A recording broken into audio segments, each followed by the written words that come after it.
Today's talk will be given by Ja Ian Chong, Assistant Professor of Political Science at the National University of Singapore. He received his Ph.D. from Princeton University in 2008, and he previously taught at the Hong Kong University of Science and Technology. His research covers the intersection of international and domestic politics, with a focus on the externalities of major power competition, nationalism, regional order and security, contentious politics, and state formation. He has a number of publications, including the book published by Cambridge Press in 2012, External Intervention and the Politics of State Formation, China, Indonesia, and Thailand, 1893 to 1952, which was the recipient of the 2013 International Security Studies Section Book Award from the International Studies Association.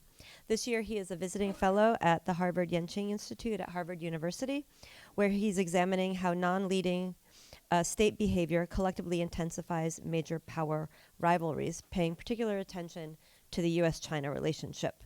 Today, he will be speaking on how hedging made U.S.-China tensions worse, order, strategic competition, and aggregated security dilemmas in Asia and the Pacific.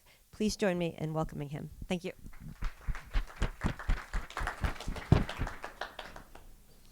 Thank you very much, Mary.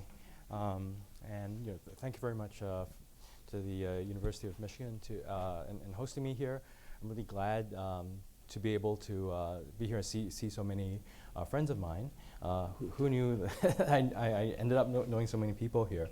But I'm also really happy to be able to make the acquaintance of many new friends. And most of all, to inflict my current research on you guys. So it's still a bit of a, still mostly work in progress, so it's going to be a little bit rough around the edges. And that also means that I am particularly appreciative of comments, criticisms, critiques. Okay, so without further ado, let me get started. What I'll be talking about is essentially how efforts by states in across the Pacific, from Northeast to Southeast Asia, in their efforts to sort of tack between the US and China. There's this behavior that's called hedging, where they try to sort of work with both sides, but sort of also take precaution against both sides. This effort, I argue, has exacerbated what is the already intensifying tensions and frictions between Washington and Beijing. As a sort of an overview of what I'll be covering, I'll talk about how I come to see this question, why I think it's something that's worth looking at a little bit. I'll talk about some of the alternative accounts that I've tried to look at and why I think they leave some space for further augmentation and filling in. I'll talk very briefly about how I approach trying to study this problem. Then I'll go into a couple of cases to give you some of the sort of feel for the empirics of what I'm seeing before talking about some of the broader implications of what my research entails, and sort of finish off very briefly on where I'll be going. So that's the broad roadmap. With that in mind, I think one of the things that really drew me to this particular topic is the fact that if you look at the trajectory of US-China relations, really starting from the early mid-70s on, going on to maybe about the first decade or so of this century, it seemed highly positive. There was a lot of trade going on, a lot of investment, a lot of value chain integration. You saw also both the U.S. and China getting very much committed and embedded in Asia more broadly. So you see the U.S. being the largest investor in Asia in FDI terms, although in terms of trade, China has become the largest trading partner for all countries in the region. So there's the investment side, there's the trade side. The investment side doesn't get talked about as much, but they generally point to a pattern where there's this deep enmeshment, right? And for a long time, one of the prevalent views about on how to conceptualize the U.S. and Chinese role in Asia had been, well, China's sort of the economic driver, right? And the U.S. is sort of the security underwriter. And you need both of them to pull in tandem because the economics is important for prosperity, but the security side, the stability, is important to ensure that you're able to get that prosperity, that you're able to trade and invest with a certain degree of expectation that you'd be able to get back your investment, you'd be able to gain from trade. So that's on the sort of broad sort of frame of U.S.-China relations. If you look at I have a series of quotes here, but I'm not going to read through all of them. You can take a look while I talk. Is cognizant of this relationship between the U.S. and China, and also that big powers tend to get into friction. What actors in the region, from essentially across Northeast and Southeast Asia, you see this from Australia as well. What actors in the region, middle powers, smaller actors, what they figured they'd do is to work closely with both the US and China.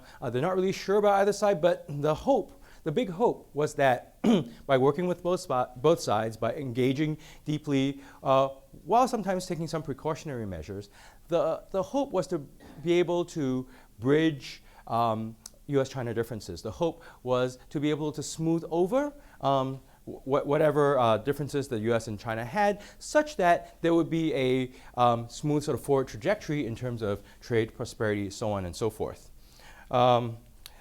So I know all this seems like a different world today when we're talking in 2020. But I'm sure many of you still remember all the emphasis on having a win-win solution for problems. This is something that the PRC emphasized quite a bit. But at the same time, despite efforts by Washington, by Beijing, and capitals around the region to really build up on the sort of positive aspects of US-China relations, I think people here don't need to be reminded that things didn't turn out as we had expected, right? There was growing friction on maritime disputes between China, other maritime claimants from Japan to Vietnam to the Philippines. And that sort of drew in the United States. The relationship between Taiwan and China, that had been on a sort of pretty positive trajectory for a while, also took a turn for the worse. And it's not just bilateral issues between the U.S. And China. You see other things come up that are linked to bilateral issues, but are not completely, not strictly bilateral. You have territorial disputes with Japan. You had South Korea in sort of response to North Korea's nuclear missile program, trying to figure out a way to defend themselves. One of the things they did was to get the deployment of a U.S. missile system that really upset the Chinese. This led to a lot of punishment of South Korean companies, and there was a lot of tension and animosity over how to handle the legal side of the South China Sea disputes between several Southeast Asian countries, claimants and non-claimants, and Beijing. You've probably seen a lot of the reports on alleged external influence and into Australia's domestic politics. I'm painting this picture for you so you can have a sense of the contrast, right, between what we were looking at in the previous maybe 30-odd years and what we're seeing now. So looking at the sort of overall trend and pattern of US-China relations and international politics in Asia, I mean, I can't help but ask, right, what happened? Why, despite the best efforts of everybody, did we end up in a world that is so much more contentious? And I mean, I think some of that answer lies with what states in the various states in the region are doing. So this comes on top of the sort of natural competitiveness that might emerge from the relative rise and relative decline of major powers. which gets me to sort of the alternative explanations that we see out there. That sort of tension that arises from relative rise and decline that gets into the whole power transition argument. You might have seen this couch in terms of a Thucydides trap. People like Graham Allison have written on it, but essentially this is undergirded by the view that changing relative material capabilities, that drives tension. But the question that this sort of approach leaves for me is, okay, maybe we can talk about this past few years using this sort of a view, but how do we then account for that deep effort to collaborate between the US and China previously? That doesn't fit very well with this, with a neat sort of power transition story. So that probably needs something to be added. There's a view possibly that, well, maybe it's just that major powers are naturally aggressive. They sort of push each other around and they fight, excuse me, and they do nasty things to each other. That's certainly a possibility, and certain people in the subfield of international relations talk a lot about this. However, again, the sort of question of this, what looked to me at least seems to be this sort of deep commitment to collaboration in the earlier period doesn't gel with this account of sort of innate aggressiveness. There's also an account that is based off of nationalism, the sort of growth of nationalism in China, but also the United States and possibly other places. That's driving a lot of this difference. That's driving a lot of this friction. Okay, so that's possible, but it still, I think, begs the question: where does this nationalism come from? I suppose. I don't know about most people, but generally I don't walk around and suddenly feel like I'm very nationalistic and I, want to make these outbursts. That seems rather odd. It again suggests that there's something else that needs explaining here. There's a claim that maybe it's action-reaction cycles. So an act by one side, it drives a reaction by the other, and you get into sort of a vicious cycle, a back and forth. This puts a lot of the weight of explanation on contingency, accidents, so on and so forth. So while that's possible, why then do these things flare up when actors seem like they're committed to cooperating with each other? Why is it so easy for different actors to get upset with each other if they have not only said they wanted to cooperate, but they've actually committed a lot of resources to doing so? So I think that is somewhat incomplete as well. There is also sort of more, actually quite a classic international relations explanation as well. Maybe it's a security dilemma, which has to do with a sort of natural uncertainty. You're not really sure what others want to do, and possibly when you try to do things to protect yourself, that can seem threatening to others, and they will respond in kind. And that's certainly been written about quite a bit. But because it's a fairly well-known phenomenon in international relations, and policymakers tend to know this too, they try to avoid it, right? So the question then is, if it's a security dilemma, one of the things that you do to address it is increase transparency. You try to increase cooperation such that you don't end up in such a competitive relationship. And that seems to be what was happening earlier on. Again, that doesn't explain this sort of shift in the trajectory. What I'm trying to do is to try to answer or to fill in what I think these extant explanations don't really do very well.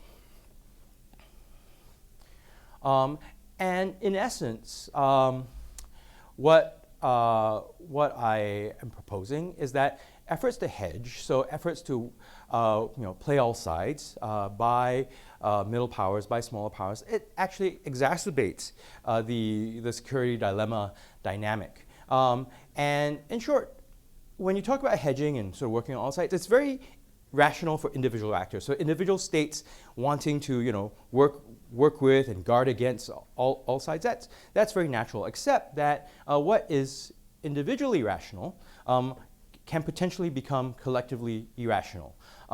And so I'm arguing that this is what happens in this case, and all this stuff about power transition, security dilemmas, the focus on major powers sometimes takes our focus away from the context in which competition happens.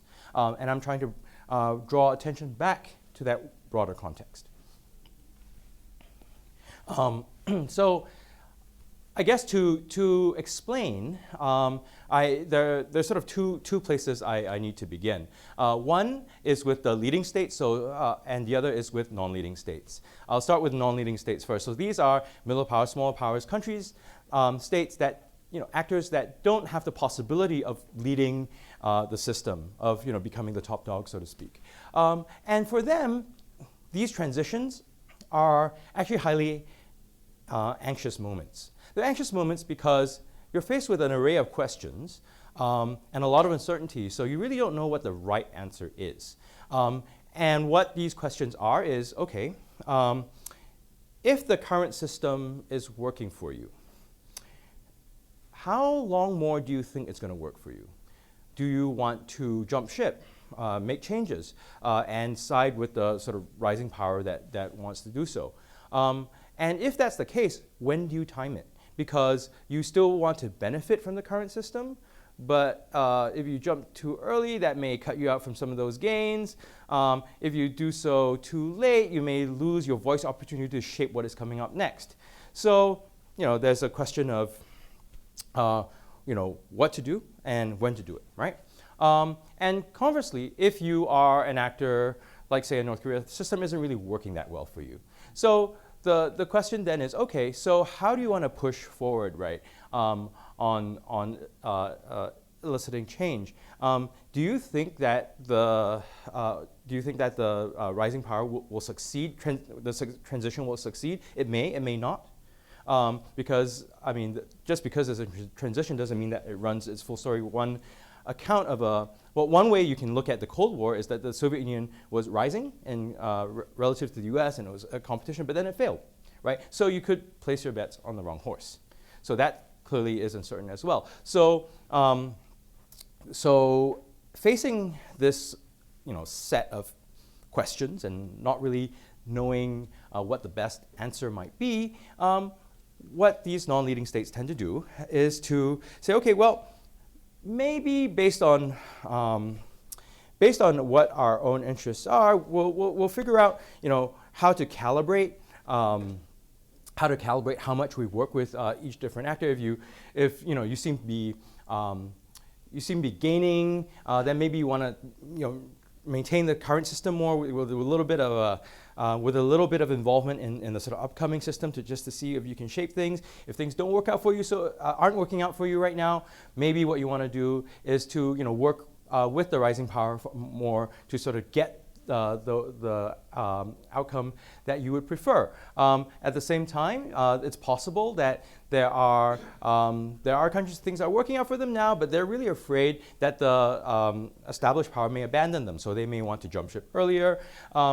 There's a range of behavior. The point of pointing them out to you is to say that when we talk about hedging, there's a lot, at least in IR circles where we talk about it, there's a debate over what it actually is, and there's a range of definitions. And I think this is a reflection of the fact that it is a class of behaviors. It's a basket of things. And when states say they want to hedge, they're all actually behaviorally doing things that are not exactly the same. They're not reducible into each other. What that means then, back there. So what that means then is that there's a range of possible behavior when it comes to hedging. When you look at states, even if they're using articulating the same language, what they're doing can be quite different. So hold that thought for a moment. Let's go back to the leading states, because this is actually important for how they see the situation. If you're a leading state, then, apart from unless you're completely materialistic, a materialist, sorry, you would think that leading states would want things other than just material capacity and capability. What's also important is to have the sort of rules, the sorts of norms and practices that you find beneficial, right? When you hear about the U.S. talk about rules-based order, this is essentially what it's about. When China talks about, maintaining current international rules and all that, these sets of rules are essentially what they're concerned about. So if you're a system leader, you want to set up rules that help yourself. But what it also means is that you need followers, right? The rules only have an effect if there's compliance. So this is where what non-leading states are doing and what leading states are doing converge. So if the actors that you're hoping comply with your sets of rules behave in ways that you prefer, if they suddenly look like it's not clear whether they're doing so, they're not so committed anymore, that creates a situation where you could be a little bit worried. So that's if you're the established power. If you're the rising power, you want to set up your own rules and norms. And if your potential partners, they're not really that committed, they're like, maybe, maybe not, then that also gives reason for you to be more concerned if you're a rising power. So what you see both the rising and established powers do then is to try harder, right, to win over these non-leading states in between. But when they try to, when they compete for followers, so to speak, this exacerbates that security dilemma that I talked about. And it becomes worse because when the non-leading states are all over the map, it becomes far less certain what is happening. The incentive to compete becomes more intensified. So at least the logic of my reasoning is that the sort of not choosing sides, the hedging that looks individually rational, because collectively, it looks like all these states are all over the map. The major powers have to compete much harder for their loyalties. So, in a nutshell, this is how I think I'm trying to make a case for how non-leading states exacerbate the security dilemma that already exists between leading powers. All right. Whoops. Okay. So. Where am I? Okay. So this table essentially sort of captures what I was trying to say earlier. When you have leading states, compete harder. When you have non-leading states, being very unclear in their preferences, this intensifies leading state security dilemmas. Things might be clearer if there's a clear siding, but that seems not to be happening. An alternative, possibly, is if there's some sort of collective response by non-leading states that makes their intent clearer, but that entails, overcoming a pretty high bar for collective action, because these non-leading states, the reason why they're taking different kinds of policies is because their interests are quite different. What their preferences are diverge quite a bit. So, in essence, what this table suggests then is, under most circumstances when non-leading states, and a lot of circumstances when non-leading states are trying to respond to power transition, this can intensify major power rivalry among the leading states. Okay, so that's the theory of it, right? That's the argument.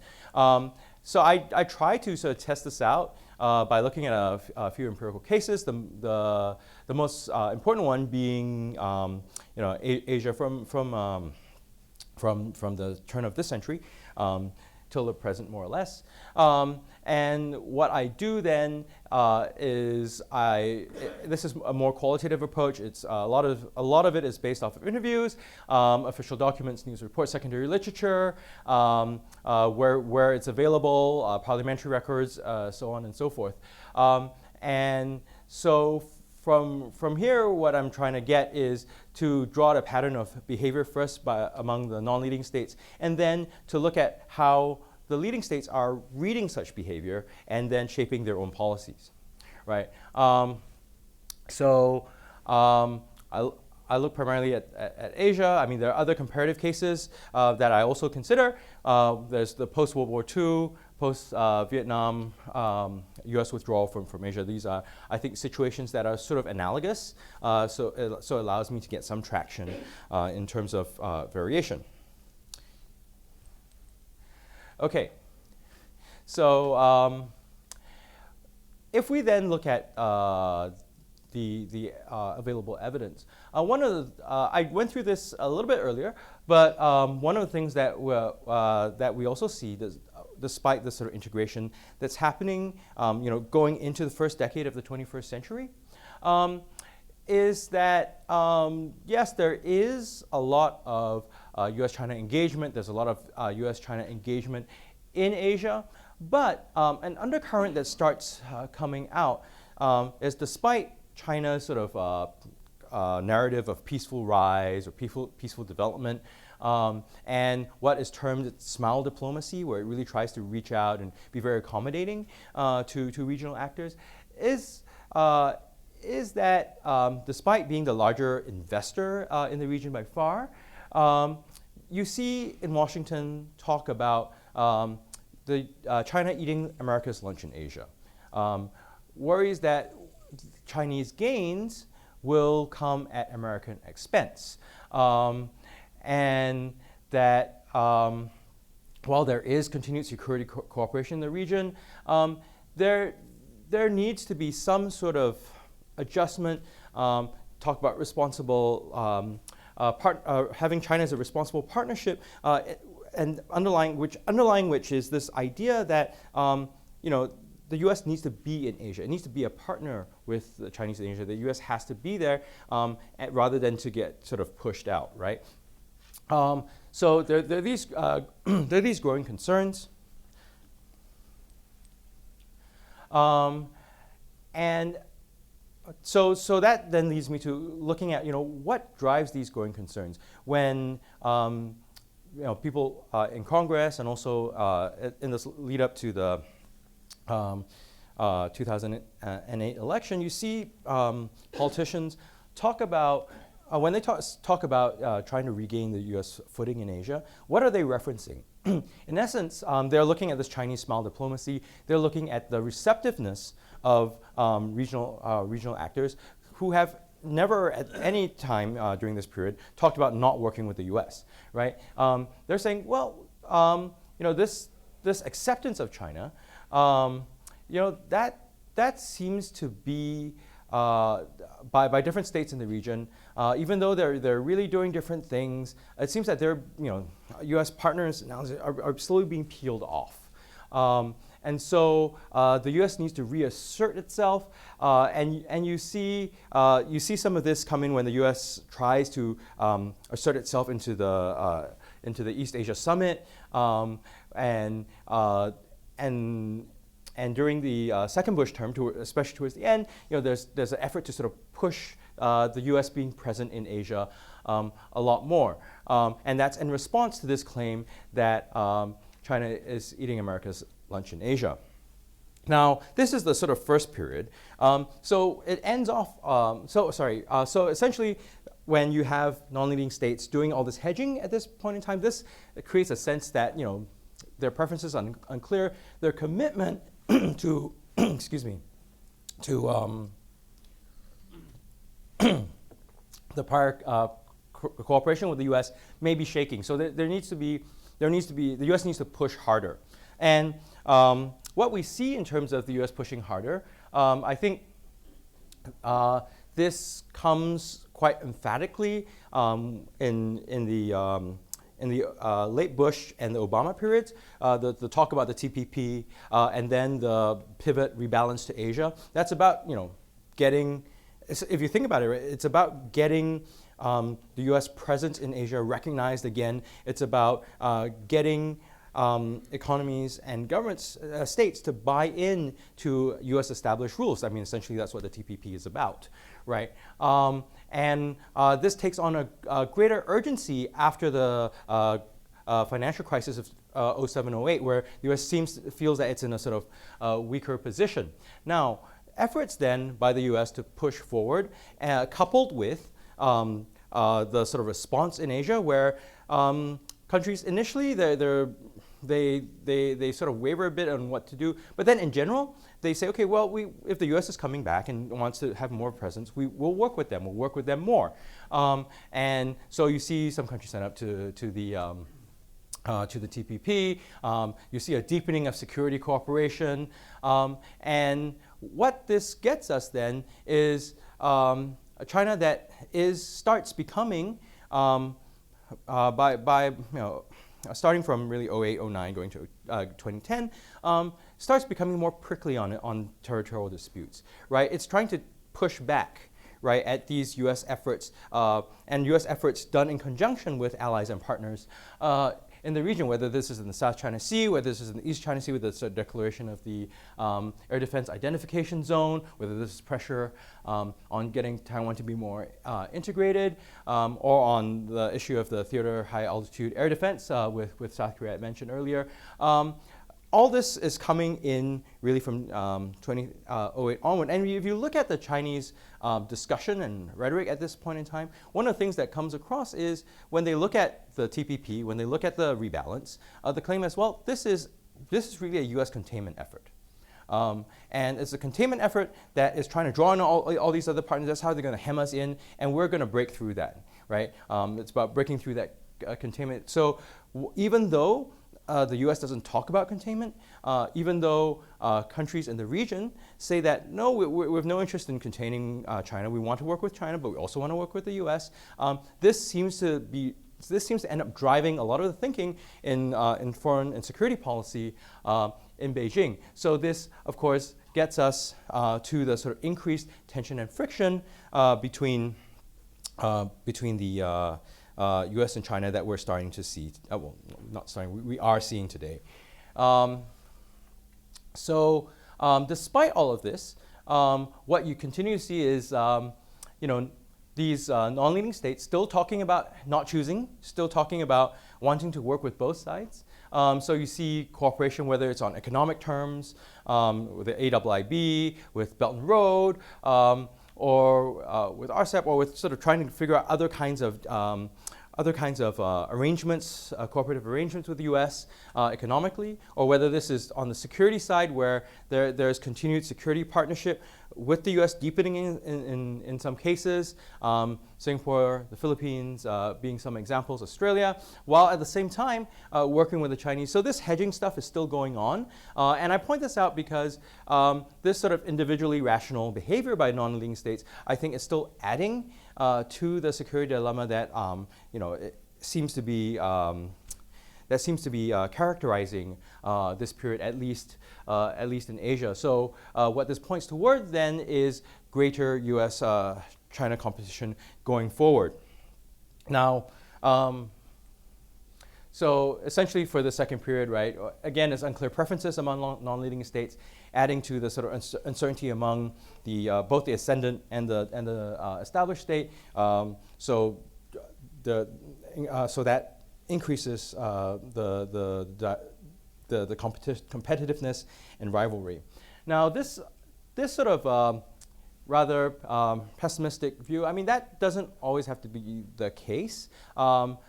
So remember when I talked about how if there's sort of more collective efforts by non-leading states, if they try to work together more, perhaps to collectively bargain, it's possible to get out of this very negative competitive dynamic. It's happened before. I'm not saying it will.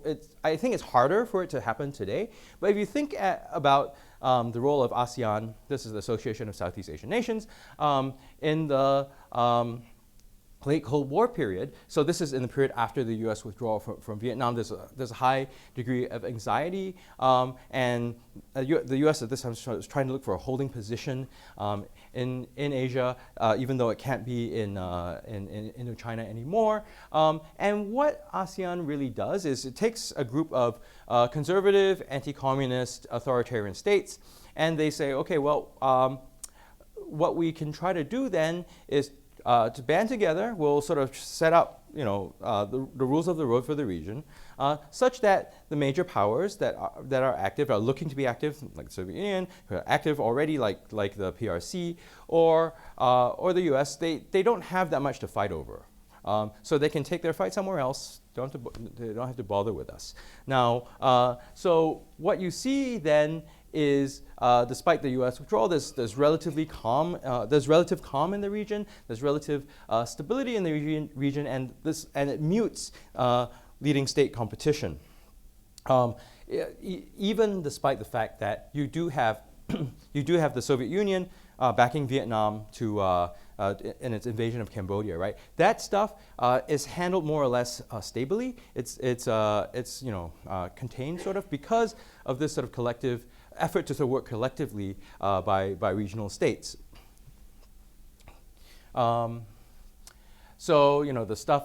So they put together a whole series of arrangements that they start working they bargain collectively with the U.S. and China to figure out what they want to do with the Soviet Union and its support for Vietnam. So that fight, right? That continued fight in Indochina doesn't spread. The region is fairly stable. Now, this is a case where by working collectively, non-leading states, they do help reassure. They help reassure the leading states. However, I do not think that this is a possibility for today, largely because I think states in the region, they diverge far more in terms of their interests. So remember, if you just take ASEAN, for example, I said that they're conservative, anti-communist, and authoritarian. Well, if you look at ASEAN today with its expansion, they were also middle income.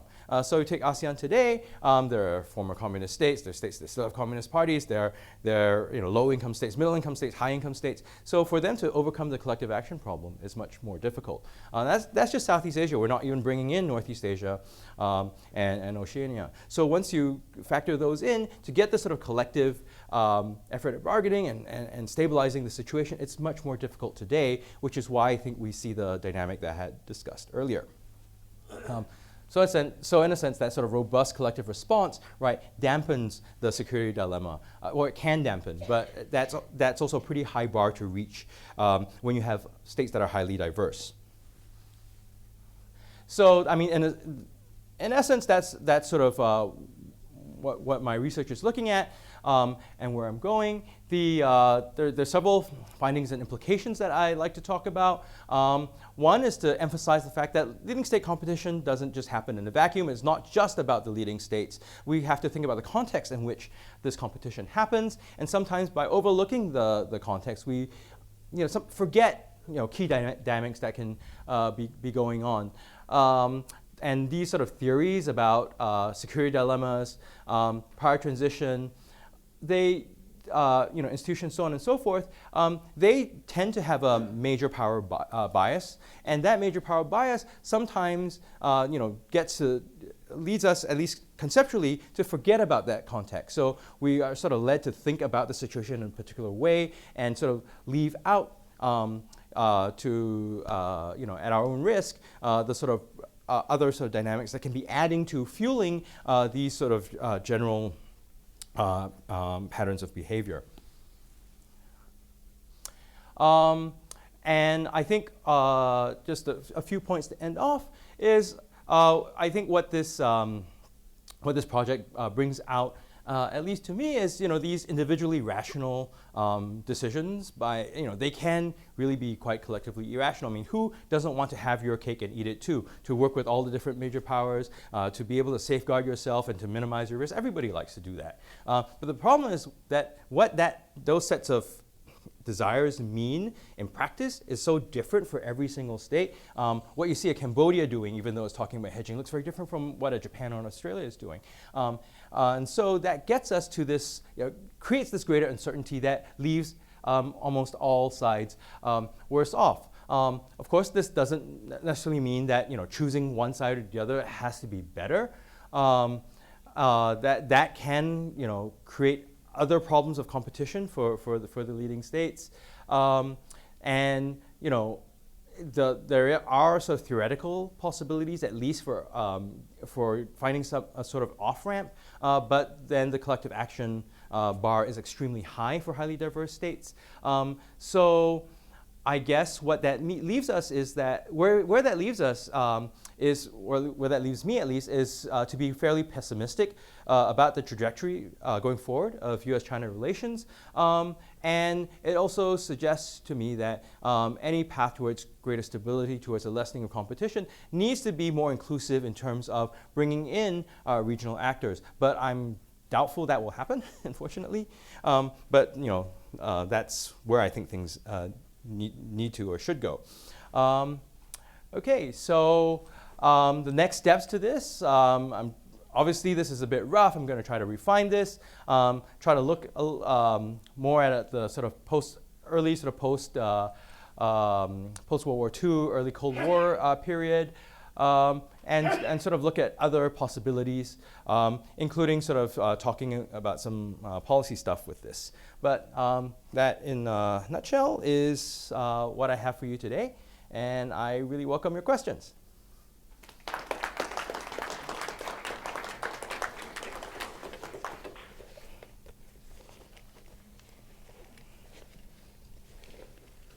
Questions for Dr. Chong?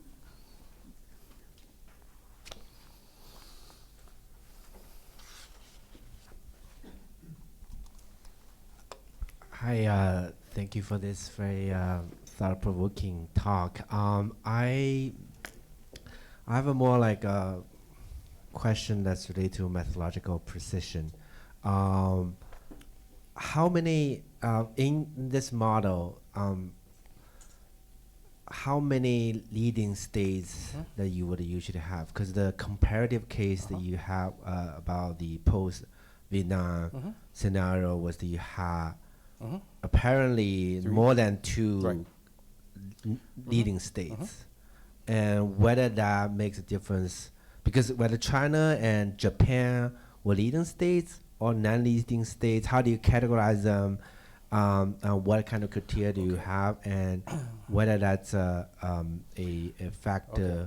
Now, the second question I have is about this particularity of this U.S.-China rivalry. Now you have, right? You have this fundamentally political, ideological incompatibility that coupled with this deep economic integration that also permeate this whole region as well. So I wonder, that's a causal factor that explain the difference between this post-Vietnam cases versus this one. Yeah. Okay. So in terms, I'll start with the simple one first, whether there needs to be two leading states. That doesn't have to be. So it can be any number of leading states, because there can be security dilemmas among all of them, however many. It's just that it's convenient now that there are two, so it makes the model simpler. But theoretically, it doesn't have to be. And in terms of who's a leading state, as I mentioned in the beginning, it's really states that have a shot at being able to shape the system. So when you look at the East Asia in the 70s, now there's the claim about China's economy was far smaller and all that, but it did support, at least ideologically, a number of insurgent movements in the region, such that I think ideologically it did have an effect in being able to, well, at least try to shape the configuration. And I mean that insofar as it, Chinese support for Vietnam, right, getting the U.S. out, and all, it did shape the configuration. So I do consider at this point in time China to be a leading state. Of course, there is, and this relates to the power transition stuff, how close do you need to be in order to take over? But I mean, essentially, I think if you have a shot at doing it, I would consider the case to be a leading state. So in this case, in the 70s, Japan, while economically is quite big, it's not really that active. So that's why I didn't really look at Japan that much. On your second question about ideological, perhaps cultural and other kinds of incompatibility. Yeah, these certainly are very acute. I think they become very pronounced today when we look at US-China competition. But if you think about the US and China coming together in the 70s, they had very deep ideological differences. This is still, until 1976, it's still China in the throes of the Cultural Revolution. But that didn't preclude cooperation. If you think about the Soviet Union and the US and the UK during the Second World War, they had deep ideological differences, right? But it's, yes, I mean, the circumstances are different, but my point is just that ideological differences are important, but they may not be completely insurmountable. Can I add on this? Because I think the question was, my question was, there's certain kind of peculiarity between of this ideological incompatibility versus plus economic. Oh, okay, right. And that's okay. historically unprecedented. And whether that factor into these non-leading states. Okay. Okay, so I think what that particular configuration, the economic integration, and the ideological difference, I think it makes the decisions for non-leading states more difficult, more complex. But I don't think it alters the fundamental dynamic. These questions about who, which side to fall on, when to move, they still persist. It's just that that particular configuration makes those answers much harder to come about. If it was more, if it was clearer, I think it might be simpler, but these complications would still exist. I have a question over here and then a second question over here.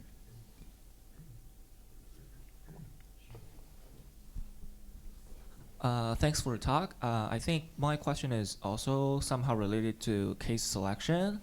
So I think the two time frames for the China is divided by 2009. I guess it's maybe related to power transition or something. But my question would be why, or like what's the internal criteria for selecting those two time periods? Because I can think of another major event that I think may matter is the revision of the constitution recently happened in China. I think the strategic interaction between the two states are different before the revision and after revision, because before the revision, any other actor in the international relation may suspect that there will be a power transition in the near future, and also they don't think that China is as centralized and uninstitutionalized as it is today. So China can act much more stronger in strategic interaction by theory today when they act with the United States compared to the thing before the revision. And the second thing is we talked about CN, how internally incoherent the countries are, and how that affects the difficulty to reach a consensus. So I'm thinking of, is the European Union the same in your theory? Like, would you make the same prediction by the model or differently? Because European Union do requires member states to be democracies, even if in practice some of them may not be that fully democratic. So does that cause any differences, or you think it might be the same? Thank you. Okay, great questions. And I think, okay, so why I put the sort of the case selection from, around 2009 or so, is because I think this is where at least the U.S. policy starts changing a little bit, maybe about 2006 or so, but I think it becomes far more obvious by about 2008, 2009, after the financial crisis, which is why there's that timing. In terms of the constitutional change in China, at least when you're looking at the competitive element, where all this stuff, all the sort of talk in Washington starts happening about anxieties about China, what they really reference is, okay, what's our relative position? So that's why the change in constitution doesn't feature in as much. It does come in later, and it reinforces what's going on, but it's really a sort of relative position. situation. In terms of the EU, I think that's right. I mean, I haven't looked specifically at the EU, but the EU, I think, because of their ability to coordinate, they may be more able, and in fact, you see them doing this now, right? That they are trying to collectively bargain with the US, with Russia, and it seems that the level of competitiveness is still a competitiveness, but the level of competitiveness internally is quite different from what we're seeing in Asia. I mean, they're able to come together also because I think within the EU they are far more similar. Yes, there's question about democratic backsliding and so on and so forth, but in terms of the system, they're not as diverse as in Asia. In terms of income levels, also not as, they don't spread as wide. So the EU case, I think, would support that sort of, well, if they're able to do things collectively, side of the claim. Thanks. I have a question here. So my question is, how should I understand your theory in the context of the Cold War, where there was less hedging, I think, compared to now in terms of the smaller states, and great power, rivalry, and competition, if not more intense ones. And I think the related larger question is, what is the counterfactual or what is the opposite of hedging that would actually mitigate, theoretically, great power competition? So is it individual countries choosing to not hedge and then choose a side, or as you've mentioned, acting collectively? And then if acting collectively, does it matter which side they pick, or is the answer just a more multipolar world? Okay, it also gets us to a question what polarity is, right? So if you take polarity as sort of distribution of power, then actually it doesn't change polarity because you're just bargaining collectively. You're not becoming a more powerful actor. But if you're saying that there are sort of more centers for agency, then yes, I think that's where the sort of collective action bit is useful, which then gets me to the possible outs for addressing the tension. So if there's a clear sort of preference for one side or the other, I think that's one way tensions can be mitigated. Also, in addition to this collective action stuff, and this actually brings me very nicely to the Cold War, because if you think about the Cold War, the early Cold War is and the mid Cold War. So basically, from the 40s to maybe the early 60s. They're a bit different from later on, because what you find is that a number of allegiances are not as stable, so there's far more competition over who goes over on which side. So you would look at everything from Turkey and Greece and the insurgencies there to who is supporting who in the Chinese Civil War. And I mean, it's much hotter in the early Cold War. I think because as states are coming out of the Second World War or getting independence after colonialism, they too are sort of figuring what they want to do. They talk about non-alignment and all that. So that period, I think, lends itself to this to my claim that efforts to sort of play both sides, work on each side, actually adds to uncertainty and greater competition. But by the later parts of the Cold War, where the allegiances are largely fixed, it's not pleasant, but it's stable. Like stability and how pleasant things are not the same thing. And that's a case where basically different actors have figured out which side they want to be on, and they stick to it. In quite a committed fashion. And while there's a lot of animosity, it's not, the uncertainty is a bit less, the security dilemmas are a bit muted. Yeah. Actually, several more questions. Let's start here. Yeah, sure. I think that the point's well made that there's a lot of diversity in and among the ASEAN states between, say, Vietnam, Myanmar, Singapore. You didn't really say much about Singapore, and I kind of assume you have some interest in what's going on there. I mean, Singapore has its own neighborhood with Indonesia and Malaysia. There seems to be an increasing level of constant, maybe ambiguity, if not actually concern about China's increasing presence in Singapore. And then Singapore has India, the India connection, which you didn't really get into as well. Could you say something about, well, to put the question kind of simply, what is Singapore's plan? So Singapore's plan, like everybody else, is to have their cake and eat it too. So they talk about not choosing sides. I had the quote from Lee Hsien Loong up there. They're big into this, but they're sort of wrapped up in all this sort of competitiveness as well. Because their version of not choosing sides means to have a deep security partnership with the U.S., a lot of investment, but also significant trade with China, and also some security ties.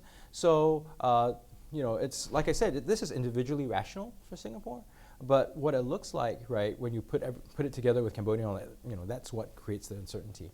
Now, as for India, one of the things that Singapore has tried to do, it's part of its hedging strategy, is to get India to be more active in the region.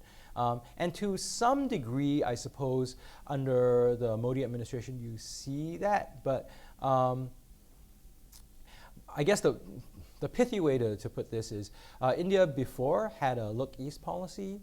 Now they have an act east policy.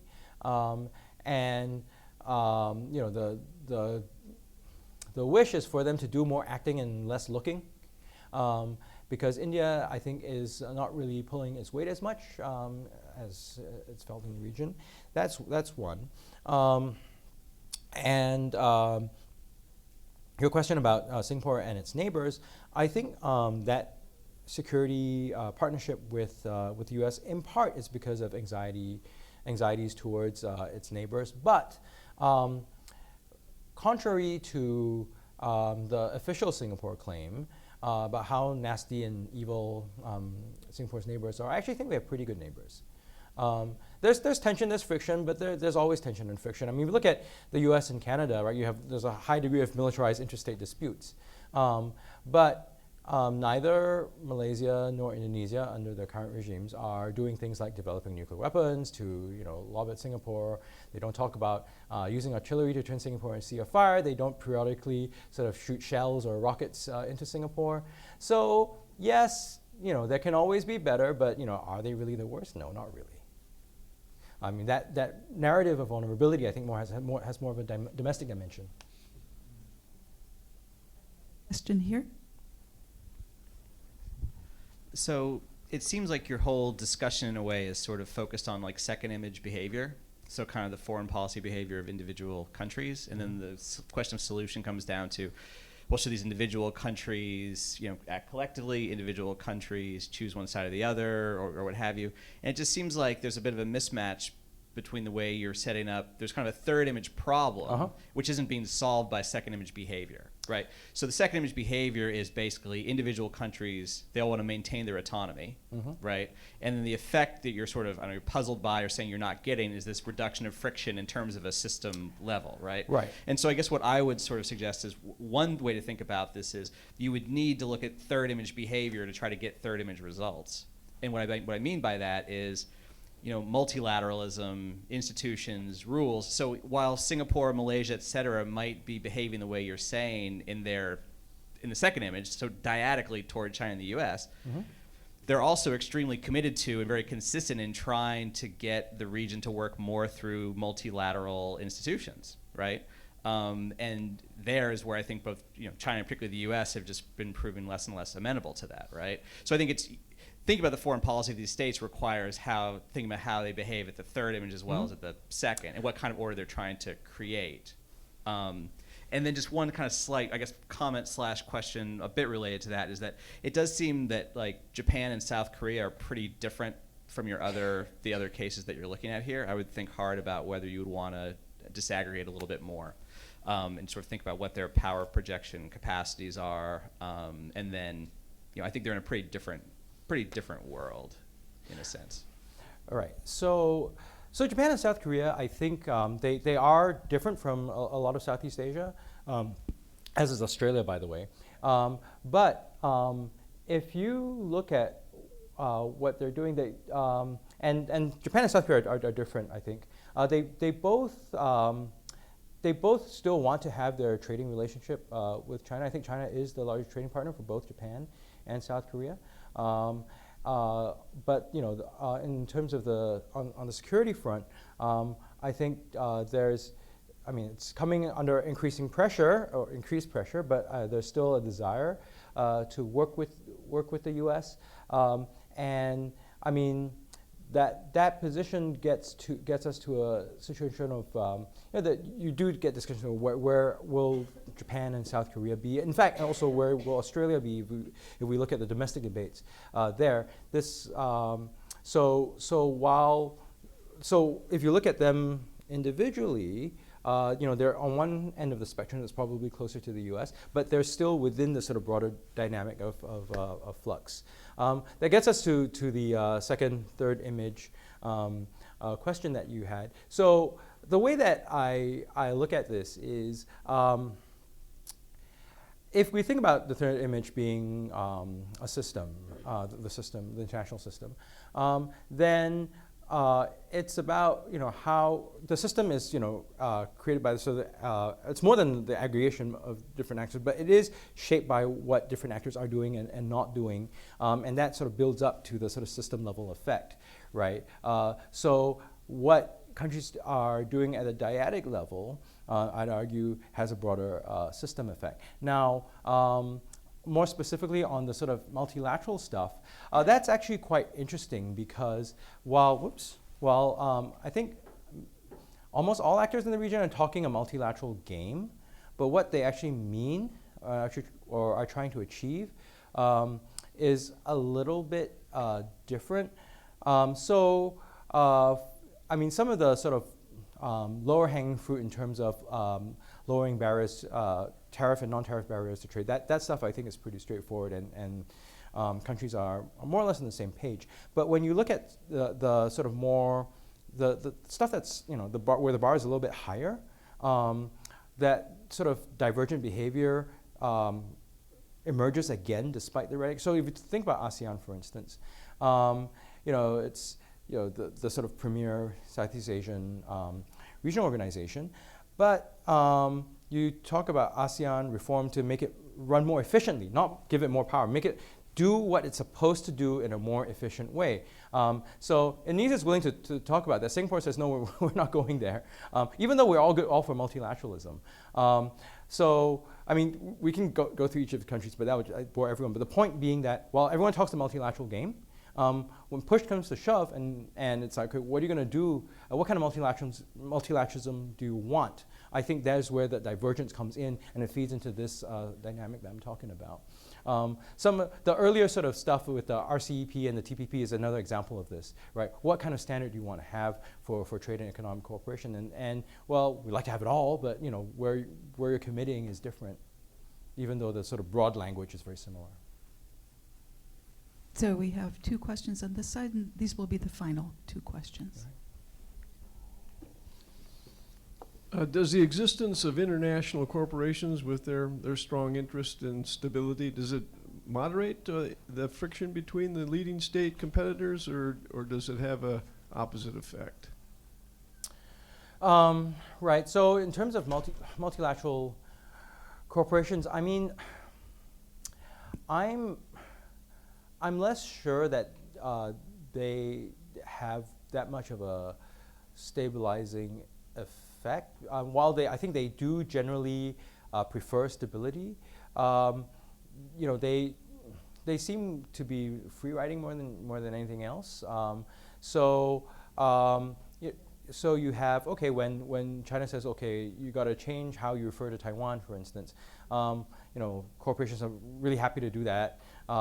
When some regulation in the U.S. comes in, well, they're sort of forced to comply with that. And sometimes, depending on what you're doing, if you look at the whole 5G business, that can end up being highly competitive. So I think it's indeterminate what effect multinational corporations have. And this is the final question. Thanks, Ian, for the talk. I really like the central argument. Irrational behavior, rational behavior among individuals, countries, don't necessarily add up to rational collective behavior. It's very Durkheimian in a sociological way. You know, the whole is much larger than the sum of its parts. So I really like that. While we are on rationality, I was wondering, what do you think of, so let's turn this on leading states rather than non-leading states, right? How do non-leading states then react or act towards a less than reliable leading power? And I'm thinking about the TPP, right? So on the US's part, it made sense for them economically, but it doesn't necessarily make sense for them on the security front of it.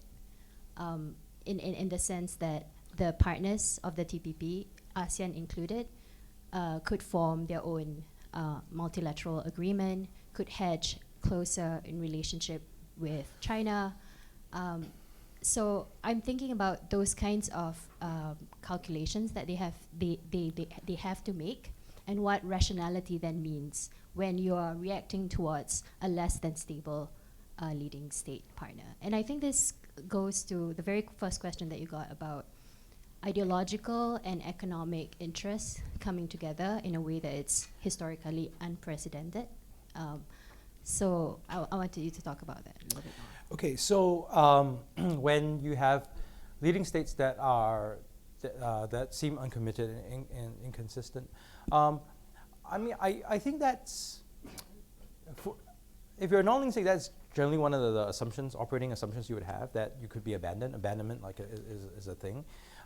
So the TPP actually made sense because what it did was that it said, okay, well, when they kept on throwing around the high quality trade agreement, what it said was, say, okay, so there are these rules of the road that are beneficial to us. Hopefully they don't preclude other choices, but we can also bind the leading state to it, right? So the point about the agreement is to have some sort of commitment, right? So that ties in the leading state and tries to make it, tries to lessen the issue of abandonment, which is why I think the non-leading states got into it in the first place. But yeah, how they're also doing these other things on the side probably fuels the sort of uncertainty for the leading state side. So yeah, that's how I'd capture it. Dr. Chong for his very informative talk.